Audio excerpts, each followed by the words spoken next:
but his screen magic you could depend on and made him one of the most popular stars of his time. His name Steve McQueen, ultimate Hollywood star Steve McQueen rebel, the king we all called off cool. But behind the fast cars, blockbuster movies, and rugged image-troubled life with secrets, pain, worldwide family issues never saw. Now, decades later, his own children have spoken the truth that alters everything we thought he was known. Join us in discovering how Steve McQueen rose the terrible truth his children ultimately learned revealed. A rocky start.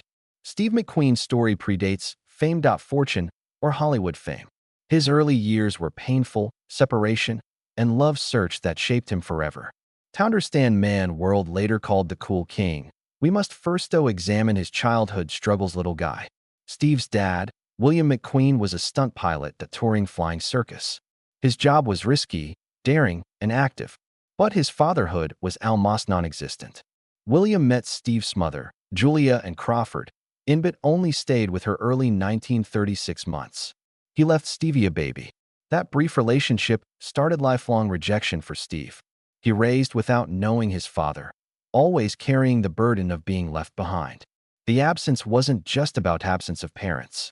For Steve, it constantly reminded him of his abandon before he could form memories. An invisible scar remained. Him. Later in life, he admitted he wondered if he was good as a kid. Enough. That hurtful doubt lingered. Through school, his personal life, and even Hollywood career. Julia, and Steve's mother, was youthful and unstable, faced her own demons, including a lengthy battle with alcohol. Kid care fighting addiction proved overwhelming. In 1933, Steve was just 3 years old. She made the difficult choice to leave him with her parents, Victor and Lillian Crawford, during the Great Depression, when almost every American family was struggling financially.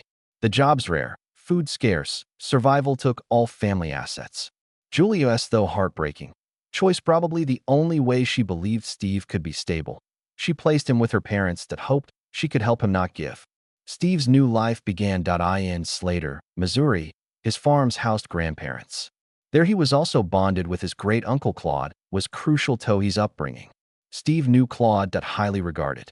Described him as a strong, fair, and kind man. Steve desperately needed 3 traits to observe in adults. The life on farm was simple but steady, sharp contrast with his mother's chaos world. Steve worked hard at discipline. Claude's respect and work. Even though his youth was filled with Slater gave him lost. Foundational values he would never abandon forget. There were also small but powerful events that shaped Steve would become. On his 4th birthday, Claude gave him red tricycle. That the gift may have seemed ordinary. It sparked something inside me. The lad. The start of his lifelong love of speed, racing, machines. A later passion to find his career on and off the field screen. Years before Steve left the farm, Claude gave him another gift, an inscribed gold pocket watch. To son Steve, I saw it as more than a thing. It showed love, belonging, and recognition for a boy who felt unwanted by his parents. It meant everything. Steve's youth may have started with loss, but also first discovered strength, resilience, and drive would advance him. As Steve grew older, the road ahead would get more rough. Hope to violence. By when Steve McQueen was 8, another major change had occurred. Many years of stability on his own grandparents' Missouri farm, his mom Julia decided to bring him back into her care. Remarried, she was residing in Indianapolis. For Steve, this meant losing the steady, caring presence of his great-uncle Claude and returning to a household that showed less love and safety. When Steve arrived in Indianapolis, found his mother and new stepfather. At first, it may have appeared to be a normal family opportunity life, but hope faded quickly. The stepfather was abusive, controlling, and often raged on Steve and his mother. What Steve had gained from seeing him again, mother, he lost peace and stability, and no longer was the farm quiet, replaced by internal anxiety and fear. Home abuse was frequent. It became his norm. Steve was without people who kind to him, but by a violent man stay in charge. It was the environment he had to adapt to when most kids need security encouragement. Outside the home, not much better. Steve had serious school problems that set him unlike his classmates. He was dyslexia made reading and writing difficult, and he also had partial deafness from ear infection had as kid. The two issues made learning daily battles. In 1930s, 1940s, little was known about learning disorders. Teachers often mistook dyslexia for laziness. Hearing impaired children were seen as disruptive or unfocused. In place of support, Steve was frustrated. Shame, not keeping up with others' students, and he felt excluded. Overlooked. Problems piled up. Steve's self-esteem rose. Shrink. He admitted to growing up. Think he's not good enough. My mother didn't love me, and I had no father. I thought, well, these words suggest I'm bad, demonstrate his early struggles affected him. In his home, Steve's stepfather worsened things. The beatings were brutal and frequent. On once, Steve was thrown down a flight of stairs. Every attack chipped erode his security, leaving him furious and desperate.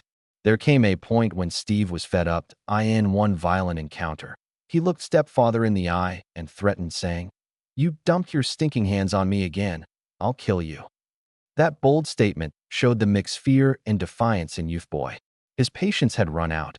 Steve turned outside instead of in. Rebelled.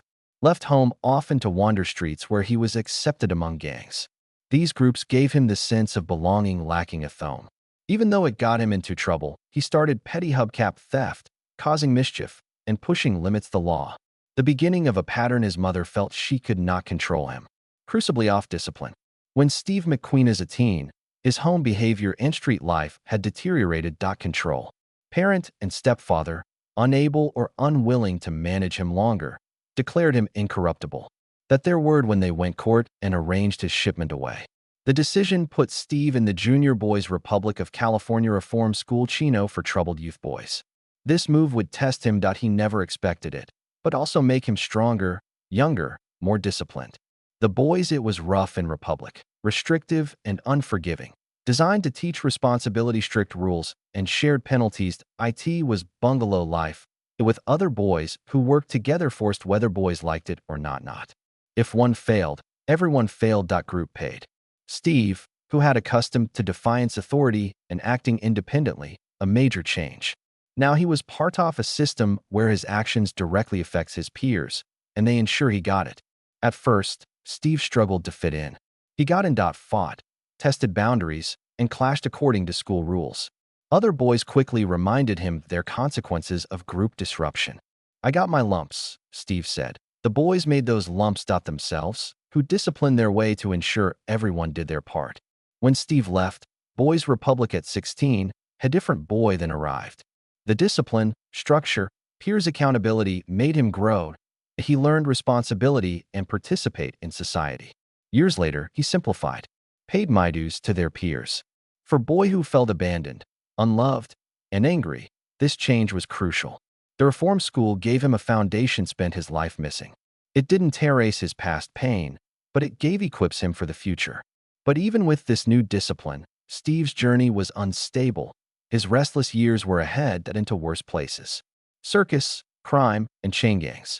Even after leaving Boys Republic with new order and Steve McQueen's restlessness, maturity did not disappear.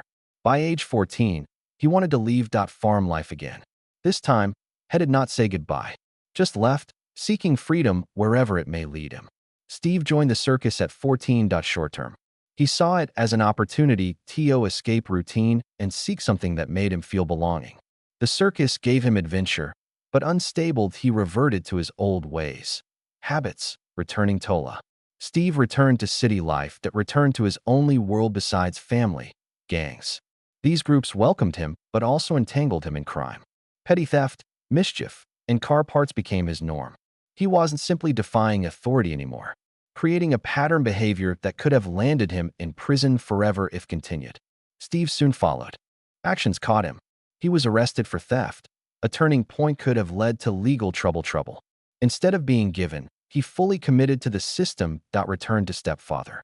This proved to be equally hazardous. The stepfather, known for his rage, punished severely physically Steve. He once beat him badly. Hurt him and threw him down a flight of stairs. That kind of violence may have broken some boys, but Steve provoked change. Defiance, he looked at his stepfather, threatened to demonstrate how much he was angry inside. Lay your stinking hands on me again, I swear I'll kill. A chilling moment that he was determined. And never to be victimized again. With his rebel spirit, Steve's drifting lifestyle was hazardous, unpredictable. inability to stay grounded led him into one of his darkest youthful chapters. While moving, he was arrested in the Deep South. Again for vagrancy. He lacked steady job, no money, no place. The law criminalized that. The punishment was harsh. Steve was 30 days on a chain gang. For teens, this was almost unimaginable event. Chain gangs brutal, making men work hard in harsh conditions, often heat and little compassion from guards.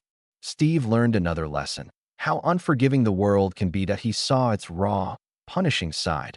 American justice system and left a mark would never forget. In this period, drifting, crime, and punishment represented Steve's lowest point in Queen's youth.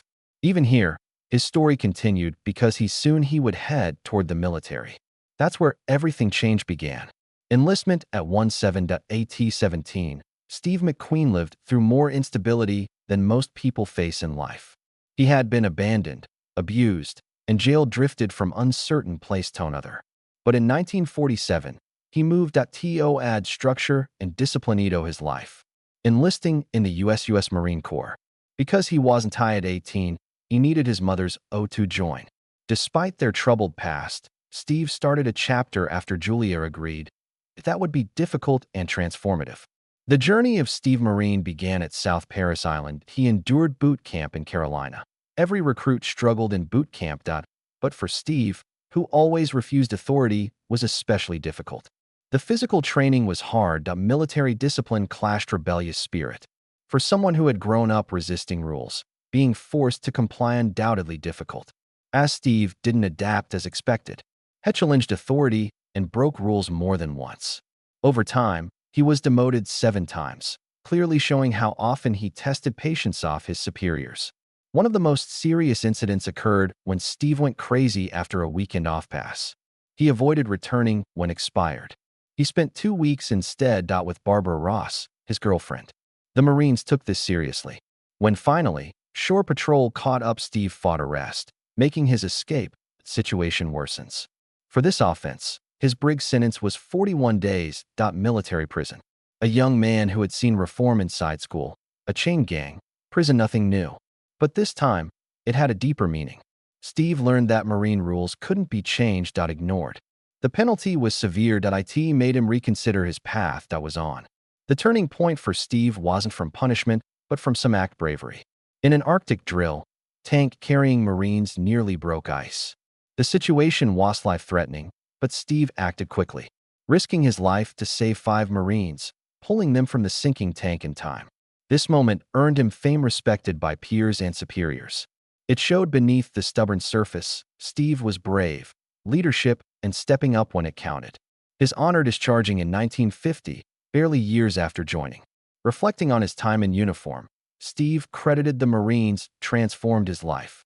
"The Marines made me man," he said. "I learned social skills. I could jump off a platform." The military gave Steve McQueen the previously unknown structure. But after leaving, his life progressed, throw him back in unpredictable love, fame, and Hollywood. Women, love, family strains. Love life of Steve McQueen as intense as his movies. It brought joy, confusion, and suffering all involved, including him. His need for freedom clashed with home trust is needed, and that he repeatedly displays tension. Relationships. Steve married actress on November 2, 1956, dancer Nee Adams. Their family grew quickly. Their daughter Terry Leslie was born June 5, 1959, and their son Chad arrived December 28, 1960. A while, they looked like a strong Hollywood couple, raising 2 kids. While Steve's career accelerated behind the scenes, things were hard. In her memoir, Later, Neela described a marriage marked through infidelity, jealousy, and emotional and physical abuse. She also shown that in 1971, when relationship was failing, had an abortion. These details show a volatile private life and hurtful. Couple divorced in 1972. Terry died later. The 1998 loss still hurts. Close family members discuss it. Chad inherited his father's passion for racing, and the industry been honest about good and bad evil in his father's legacy. Following his marriage to Neela, Steve affiliated with several famous women. He romanced actress Gia Scala. Mai Van Doren said their relationship around 1959, and she claimed they tried combined hallucinogens. Model and actress Lauren Hutton said she also saw an affair with him. All of these relationships boosted his reputation magnetic leading man off-screen, but also deepened home rifts. One of most serious incidents, Steven had a relationship with Barbara Lean early 1970s romance. She became pregnant and had a child abortion. These events highlight pattern. Steve's disobedient spirit continued after work and racing. His romantic life was also affected. Risk, attraction, and intensity always nearby. Stability was difficult to hold. Steve met Ollie McGra while filming The Getaway, married in Cheyenne, Wyoming, 1973. Their relationship made headlines on screen. Off. They were strong. Chemistry. Friends and observers, often Ollie, may have been great love of his life. Still, they married had real problems. Ollie was hurt. Devastating miscarriage for them both. Fame and obligation. Steve's lifestyle strained them. Could not escape, and marriage eventually ended. Steve married model on January 16, 1980, Barbara Minty less than a year before dying. She supported him in his fight with cancer and brought peace to him final months. With Barbara, Steve embraced evangelical Christianity, partly guided by his flight instructor, Sammy Mason, Pete, and Avi Sit by Billy Graham. Barbara later wrote about a man at this time who sought forgiveness, comfort, and new strength at the end. Though love brought Steve joy, scars and the harshest truths would come from his children. Part of it. Fatherhood in the next generation. Steve McQueen may have celebrated as cool king on screen, but at home, fatherhood was complicated. His demanding career, risky behavior, and inner demons hampered family life. His kids saw both sides of the Hollywood imagemaker. Steve's first marriage to Neela Adams' two children, Terry and Leslie and Chad. Although he loved them, his Hollywood lifestyle often kept him away. Worked long hours, spent time on sets, and lived a full life with parties, races, and affairs. This allowed little stable parenting. Son Chad McQueen followed his father's footsteps in various ways. He became actor and, more importantly, continued Steve's racing passion, pursuing motorsports. Over time, Chad has been open about his father's flaws, as he described him as charismatic and driven, but also as someone who struggled to temper his rage. For Steve McQueen's son, Chad meant fame inheritance while also facing unpleasant truths. Terry Leslie had more problems. She was her father's shadow that reported her own struggles battles as an adult. Her 1998 Dead Hat 38 was tragic for the McQueens. It showed how family problems expanded beyond Steve. Over the years, Chad and Terry shared stories showing another side Steve McQueen. They discussed his infidelity, temper, and instability homey atmosphere.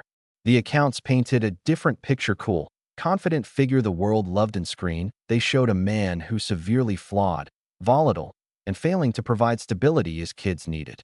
Children of Steve grandchildren gave the world clearer image of him. But his life history took another dramatic turn. Illness forced him to face his demise.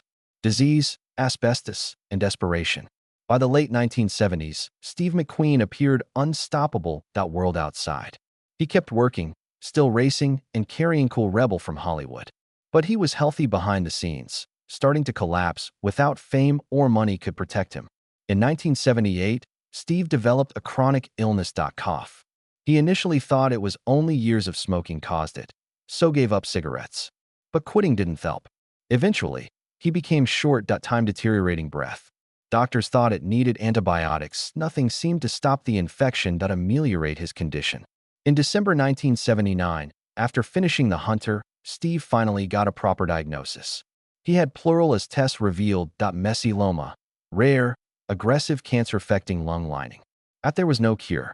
The illness was closely linked to asbestos. Doctors said it was exposure terminal. For a recovered man, chaotic childhood, crime, and Marines, it was devastating news. Once after diagnosis, the question was, from where had Steve been exposed to asbestos? He believed the answer was in his Marine service. During his service, he participated removing asbestos pipe insulation at troopship. Work was dusty, unsafe, and dangerous. And Steve later said this was most likely cause of his illness. Conventional doctors in the U.S. told Steve little could be done beyond easing his symptoms. Not willing to accept this, he sought other options. His July 1980 trip was to alternative, Rosarito Beach, Mexico. Treatments under William Donald Kelly, controversial figure who promoted variations on Gerson therapy. The treatments were novel and untested. Coffee enemas were common. Daily shampoos, injections cattle, and sheep cell fluids massages and latriol, a substance but which was suspected to fight cancer considered toxic and ineffective. Steve allegedly paid $40,000 a month, a huge sum at the time these therapies. His choice news spread quickly. The press covered him. Condition heavily, and public fascination grew. Some supported his fight to survive, while others criticized methods he employed. Both ways, his health declined. By late Steve's cancer spread in 1980 throughout his body, and he developed huge abdominal tumor. Desperate, he flew to Ciudad Juarez, Mexico to use Samuel Shepard to avoid reporters. He risked it there surgery to remove 5-pound tumor. Even though U.S. doctors warned Hart couldn't handle it, their predictions came true, sadly. Just 12 hours after surgery on November 7, 1980, Steve McQueen died of heart attack. His age was 50 old. Fans were shocked by his sudden death everywhere. But before the world said goodbye, Steve turned to something calming in the last confession. In his last years, Steve McQueen faced something spent his life fleeing, realizing his limits. Fame, always, money, cars, and women filled his world. However, cancer struck, nothing seemed enough. For the first, he trusted in reflection, peace-seeking before the end. How Steve got there. Faith began with his flying passion. His flight instructor Sammy Mason wasn't a skilled pilot and man of deep Christianity. Over time, Mason's quiet leadership and stability inspired Steve, who valued strength first and foremost. Mason and his son Pete guided Steve forward, Christian evangelicalism. In this journey, Steve became stronger after meeting the famous evangelical Billy Graham. Graham came to him shortly before his death, offering support as Steve faced his illness. Heartened by sincerity, Steve made an impression on Christian dedication. In the just months before his death, baptism marked a major change. Rebellious past. Barbara Minty, Steve's third wife and partner those final months, later revealed she saw during transformation. Her book Steve McQueen, Last Mile, she said how he softened and opened up about his regrets. She called it his last mile. Journey. When he accepted faith wanted redemption. Steve's conversations with Barbara revealed man recalling life honesty. He admitted fault, especially in his family treatment. He discussed distance with his child's suffering, he caused affairs, and erratic behavior. For Barbara, these confessions proved a man who existed until the end, seeking connection and forgiveness. If you liked it, don't forget to like, share, and subscribe more Hollywood Tales.